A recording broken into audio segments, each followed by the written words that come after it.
And I just don't understand how somebody will take somebody's child. Who gives them the right? You don't deserve to be walking here. You will get what you deserve, because God don't like ugly. I hope you rot in hell for what you did. Investigators do believe foul play was involved here. That woman's body found just across the roadway here, and tonight, police have not made any arrests. December 20th, 2021. A 19-year-old is crouched on the side of a road in Lynn, Massachusetts, reaching into a catch basin. He's not looking for loose change. He's tracking his mother's phone. Germani pulls it out of the sewer drain, water dripping off the screen. His hands are shaking. It's been 2 days since his mom kissed him goodbye and left for a date.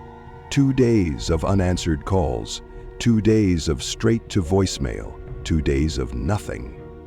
And now her phone is here, in a drain, miles from home, near her boyfriend's place. The man she left with on Saturday night? Bruce Maiben. He's already got his story straight. Told the family he dropped Cherelle off at 3 a.m., said she made it home safe. But Germani lives in that house. He knows the truth. His mother never walked through that door. So while the authorities are taking their time, Germani is out here doing their job, because when someone you love goes missing, you don't wait, you move. But finding the phone is just the beginning. What Germani and his family are about to discover will shatter them in ways they'll never recover from. Because somewhere between 1:30 a.m. on December 19th and this moment right here, something happened. Something brutal. Something that turned a Saturday night date into a nightmare that a mother, a son, and a brother will have to solve themselves. When does a night out become a death sentence, and why did this family have to become their own search party? Welcome to Shadows of Crime, where we don't just tell stories, we expose the truth that tries to stay buried. Hit that subscribe button right now, smash the like, and share this video with someone who needs to hear it. Drop a comment below and tell us where you're watching from today.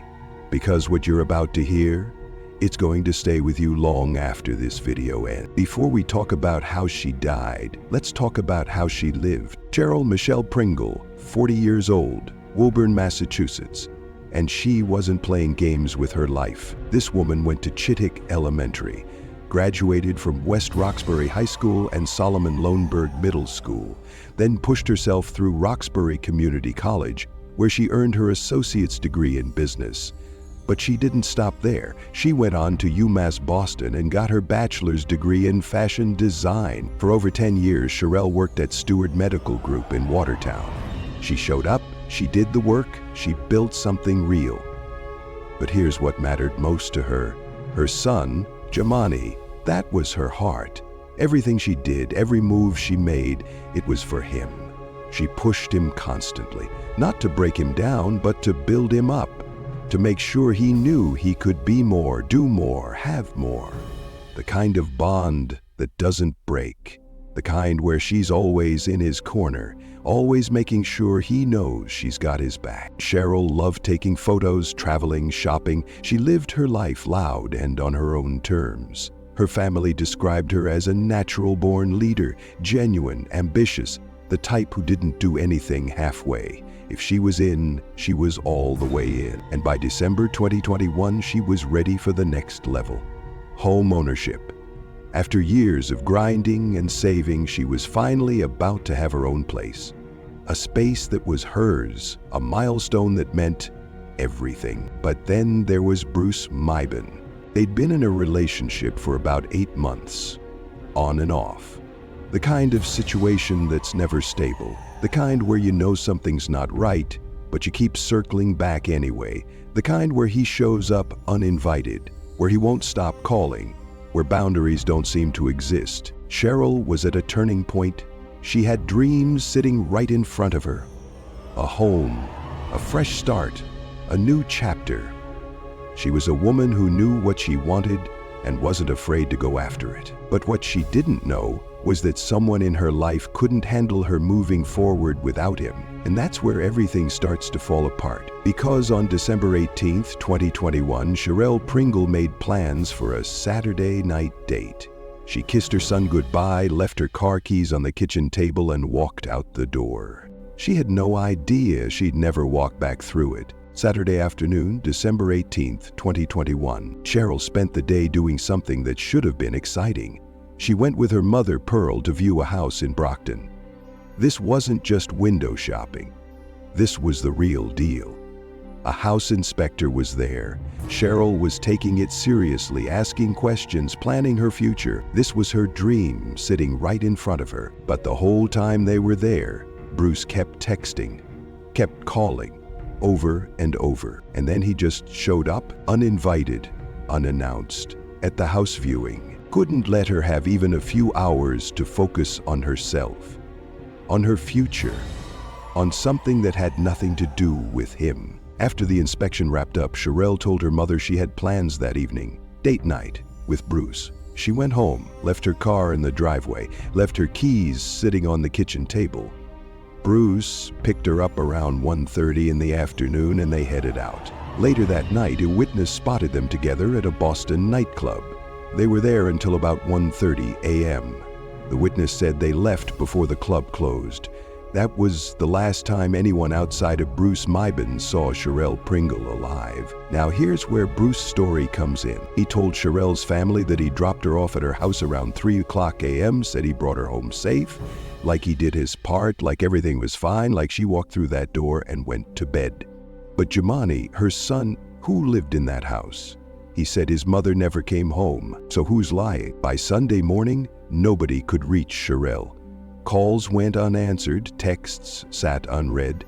Her phone rang and rang, then started going straight to voicemail. This wasn't like her. Cherelle stayed in touch. She checked in. She didn't just disappear. Her family filed a missing person report, told the authorities everything. Cherelle went out with her boyfriend Bruce Maiben on Saturday night and hadn't been seen or heard from since. Pearl, Cherelle's mother, couldn't sleep.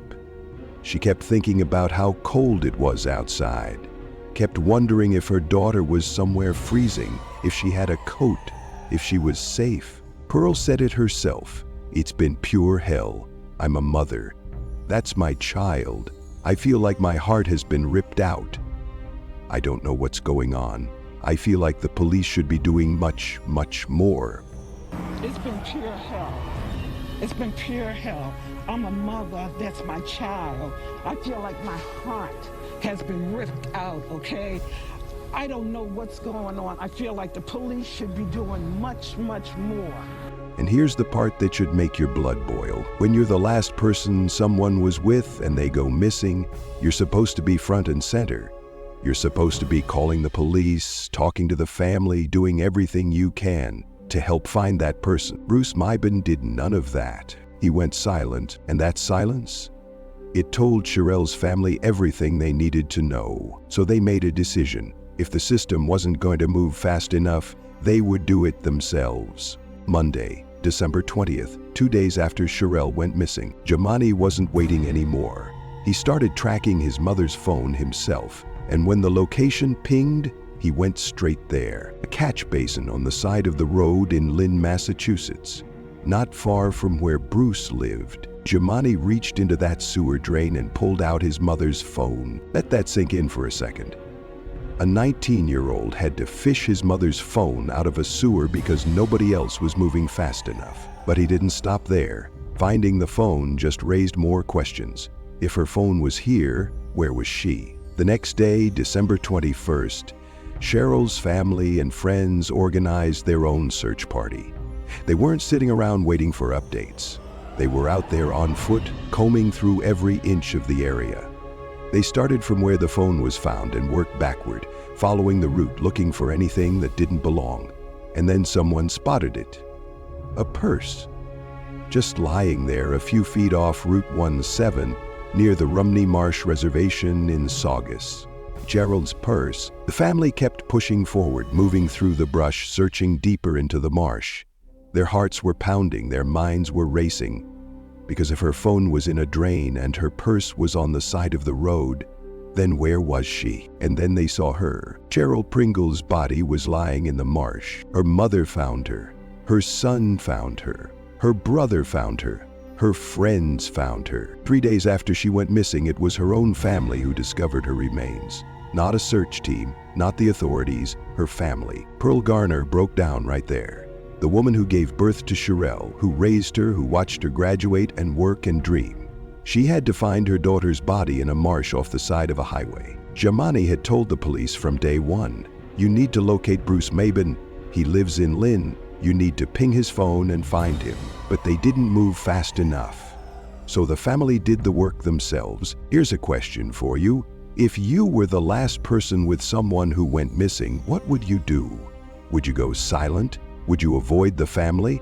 Or would you be the first one at the police station, the first one searching, the first one doing everything to help?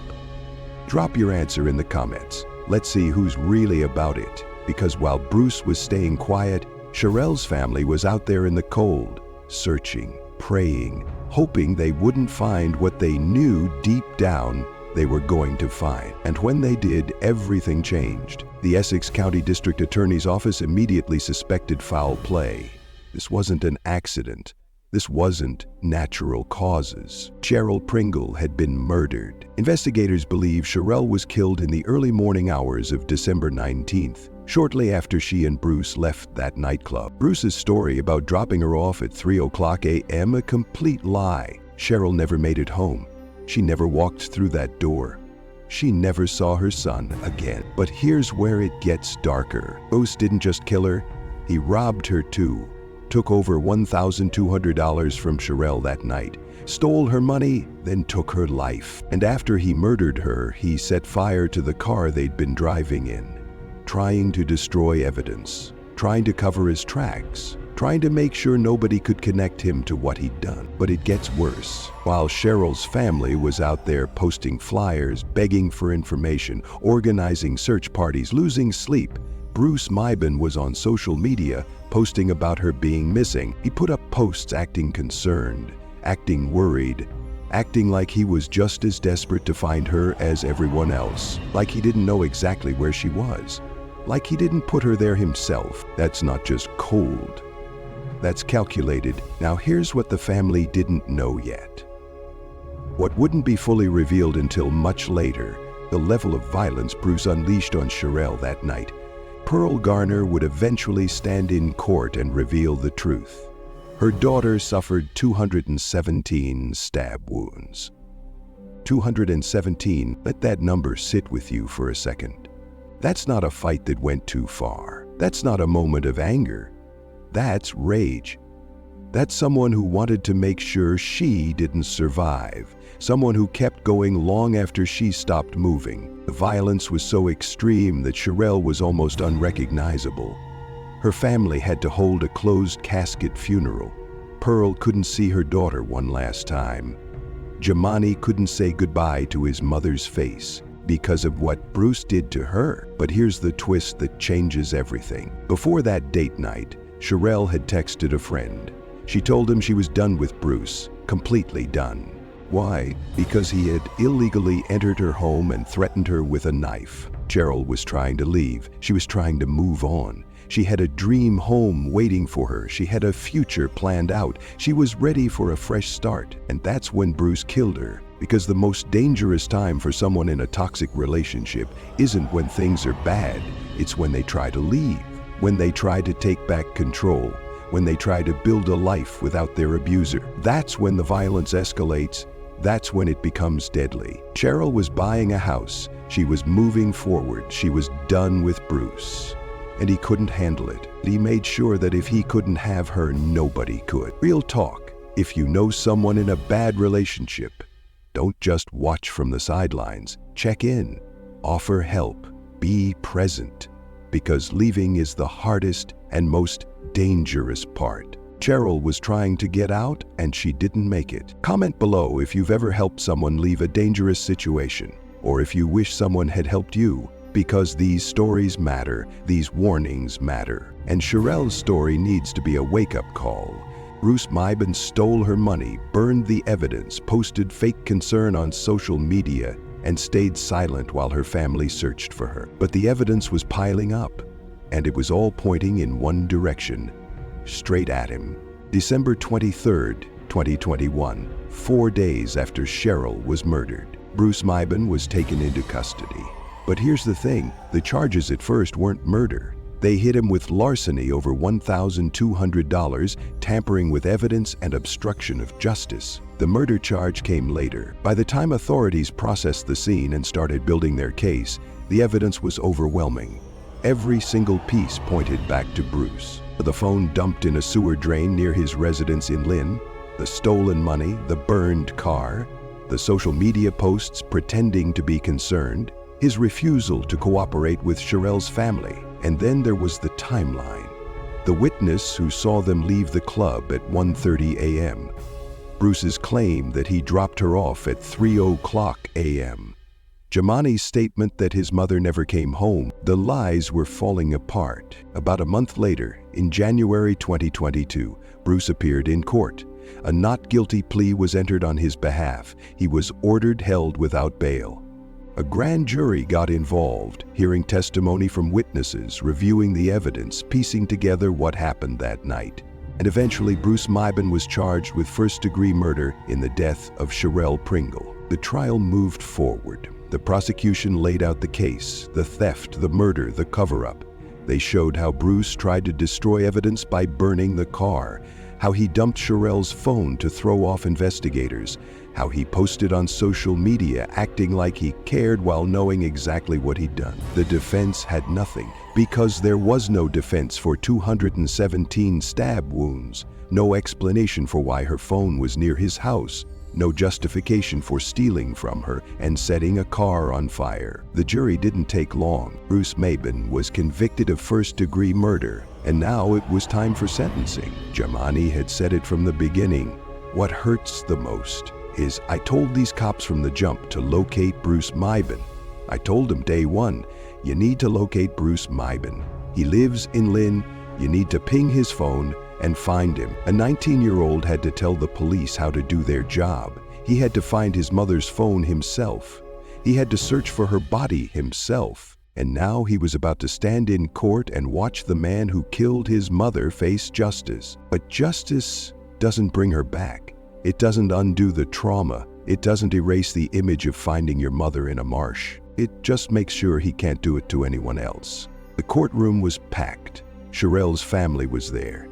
Bruce Maiben sat in a light blue button-up shirt, waiting to hear his fate. But before the judge handed down the sentence, Cherelle's family had something to say. Pearl Garner stood up, the woman who had spent sleepless nights wondering if her daughter was cold, the woman who had to search for her own child and find her body in a marsh, the woman who couldn't even see her daughter's face one last time because of what Bruce did to her. She looked directly at him. You don't deserve to be walking here. You will get what you deserve because God don't like ugly. You don't deserve to be walking here. You will get what you deserve because God don't like ugly. Her voice cracked, but she didn't stop. I sit on my porch at night alone and just cry. When Cherelle was murdered, a piece of me died with her. I sit on my porch at night alone and just cry. When Cherelle was murdered, a piece of me died with her. Pearl described the crime as vicious. She told the court that her daughter was so badly mutilated they had no choice but to hold a closed casket funeral. No final goodbye, no last look at her baby's face. She called him scum, a bum, an idiot, and then she delivered her final message. I hope you rot in hell for what you did. I hope you rot in hell for what you did. Bruce sat there, silent, head down. No remorse, no apology, nothing. Cheryl's brother spoke next. His pain was raw, his words heavy. I have to stay strong for my mom and my nephew. No man never wants to show weakness, but I washed cities away behind closed doors with my tears. I have to stay strong for my moms and my nephew. No man never wants to show weakness, but I washed cities away behind closed doors with my tears. He talked about the weight of losing his sister, the burden of holding his family together while falling apart inside, the kind of grief that doesn't go away, it just learns to hide. Then Pearl brought up something that made the tragedy even more unbearable. Cherelle had just put an offer on her dream home. After years of working, saving, grinding, she was finally going to own something that was hers. That offer was accepted after she died. She never got to walk through those doors, never got to unpack her things, never got to start that new chapter she'd been working so hard for. Bruce took that from her. He took her future. He took her dreams. He took her life. The judge listened to every word, reviewed the evidence, considered the brutality, the premeditation, the cover-up, and then the sentence came down. Life in prison without the possibility of parole. Bruce Maiben will never walk free. He'll never see the outside of a prison cell again. He'll spend every single day for the rest of his life behind bars, exactly where he belongs. Essex District Attorney Paul Tucker addressed the court. This verdict and subsequent sentence will ensure that the defendant will be held accountable for his senseless and atrocious conduct. Our hope is that the family and friends of Sherell Pringle can find some comfort in this outcome. But comfort doesn't bring Cherelle back. It doesn't undo the trauma. It doesn't heal the wounds. It just makes sure he pays. Sherell Pringle was 40 years old when Bruce Maiben decided her life was his to take. She wasn't just a victim. She was a college graduate with 2 degrees. A woman who worked at the same job for over a decade. A mother who pushed her son to be better, do better, reach higher. She loved taking photos, loved traveling, loved living life on her terms, and she was days away from owning her first home. But Bruce couldn't let her move forward without him, so he made sure she didn't move forward at all. Think about what this family had to endure. They didn't just lose Cherelle, they had to find her themselves. They had to track her phone, search the marsh, discover her body. Jamani was 19 years old when he pulled his mother's phone out of a sewer drain. When he walked through that marsh and saw what was left of her, that's not something you recover from. That's trauma that lives with you forever. And here's what makes it worse. This case shows exactly how the system fails. Cherelle's family felt ignored. They felt like the urgency wasn't there, like their daughter, their mother, their sister didn't matter enough for people to move fast. So they did the work themselves. Pearl said it best. I feel like the police should be doing much, much more. She was right. Cherelle deserved better. She deserved to walk into that dream home. She deserved to watch Jamani grow up. She deserved to keep traveling, keep taking photos, keep living. Instead, she's gone. Because she tried to leave a man who couldn't handle losing control. And that's the part we need to talk about. Cherelle had texted a friend saying she was done with Bruce. He had broken into her home, threatened her with a knife. She knew it was time to go. But leaving is the most dangerous part. That's when abusers escalate. That's when it turns deadly. If you're in a relationship where someone monitors your every move, shows up uninvited, won't let you breathe, that's not love. That's control. And if you're trying to leave, don't do it alone. Tell people. Make a plan. Reach out for help. Because Cherelle tried to leave, and she didn't make it. Rest in peace. Sherell Pringle. Your family fought for you. They found you. They made sure your story was told. And Bruce Maiben will spend every day for the rest of his life paying for what he did. Here's what I want you to think about. How many people right now are trying to leave and don't know how? What are we doing to help them? If this story hit you, don't just scroll past it. Hit that subscribe button and turn on notifications because we're bringing you cases like this every single week. Stories that need to be heard. Voices that refuse to stay silent. Drop a comment right now. Tell us what you think about this case. Have you ever seen the warning signs in someone's relationship? Did you speak up? Share your story below because your experience might save someone's life. And if you know someone who's in a situation that doesn't feel right, someone who's being controlled, isolated, or threatened, send them this video. Share it. Because awareness is the first step to survival. Smash that like button if you believe Cherelle's story deserves to be told. This is Shadows of Crime. We don't forget. We don't look away, and we sure as hell don't stay quiet. Stay safe out there, and remember, if something feels wrong, trust your gut. It might just save your life.